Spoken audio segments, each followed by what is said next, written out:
Hey everyone, thinking about moving to Union County, Georgia? This beautiful area has a lot to offer. And with the right planning, your relocation can be smooth and stress-free. I'm from Three Movers, and today I'll walk you through what you need to know before your big day. Union County is known for its scenic beauty, outdoor recreation, and tight-knit communities. Whether you love hiking, fishing, or peaceful small-town living, this area is ideal if you're seeking a relaxed pace and close connection with nature, yet still within reach of larger Georgia cities. Now let's talk logistics. Most neighborhoods in Union County are mover-friendly with accessible roads and plenty of space for trucks.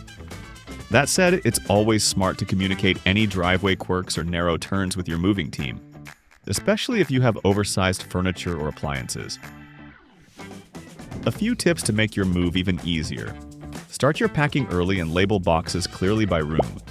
If you're using professional movers, let them know about any items that require extra care so they can bring the right tools and plan accordingly.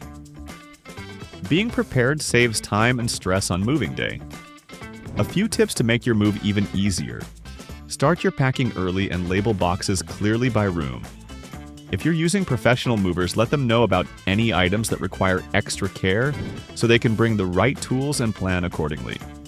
Being prepared saves time and stress on moving day. If you found this helpful, go ahead and like, comment, and subscribe for practical moving advice you can trust.